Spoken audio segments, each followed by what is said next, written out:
ஆப்பிரிக்காவின் அடர்ந்த காட்டுப் பகுதிகளில் சிதறியிருந்த கிராமங்களில் கடந்த நூற்றாண்டில் கர்த்தருடைய வார்த்தையை சொல்லும்படி பல ஊழியர்கள் சென்றார்கள். அவர்கள் சென்றதின் விளைவாக ஒரு குறிப்பிட்ட கிராமத்தில் அநேகர் இயேசுவை தங்கள் இரட்சகராக அறிந்து கொண்டார்கள். அவர்கள் மொழியில் வேத புத்தகங்களை புதிய விசுவாசிகளுக்கு கொடுத்தார்கள். அனுதினமும் ஒரு நேரம் கண்டுபிடித்து தனியாய் உட்கார்ந்து வேதத்தை வாசிக்க வேண்டும், ஜெபிக்க வேண்டும் என்பது அவர்களுக்கு கற்றுக் கொடுக்கப்பட்டது. எனவே இந்த தனி ஜெபத்திற்காக கிராமத்தில் இருந்து எல்லா திசைகளிலும் ஒவ்வொரு நாளும் அவர்கள் தனித்தனியே சென்று ஒரு மரத்தடியில் அமர்ந்து வேதம் வாசிப்பதும் ஜெபிப்பதும் பழக்கமானது. அவர்கள் ஒவ்வொருவரும் சென்ற திசைகளில் புதிதாய் ஒற்றையடி பாதைகள் உண்டாயின. அப்படி உற்சாகத்தோடு செய்து வந்த சில விசுவாசிகள் நாள் செல்ல செல்ல இந்த தனி ஜெப நேரத்தை மறந்து போய்விட்டார்கள். இது மற்ற விசுவாசிகள் கண்டுபிடிக்கத்தக்கதாக, அதாவது கவனிக்கத்தக்கதாக இருந்தது.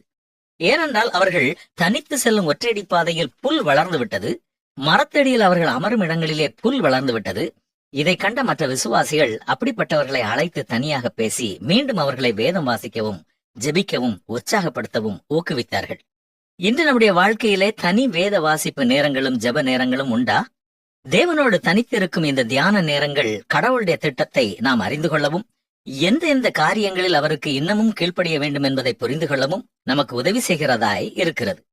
இதுவரை நம்முடைய வாழ்க்கையிலே தனித்து வேதத்தை வாசிக்கும் ஜெபிக்கும் நேரத்தை திட்டமிடாமல் இருப்போம் என்றால், இன்று முதல் அப்படிப்பட்ட ஒரு தனி தியான நேரத்தை நாமும் தெரிந்து கொள்வோமா? கர்த்தருடைய வேதத்தில் பிரியமாயிருந்து இரவும் பகலும் அவருடைய வேதத்தில் தியானமாயிருக்கிற மனுஷன் பாக்கியவான், அவன் செய்வதெல்லாம் வாய்க்கும் என்றுதானே வேதமும் நமக்கு கற்பித்துக் கொடுக்கிறது.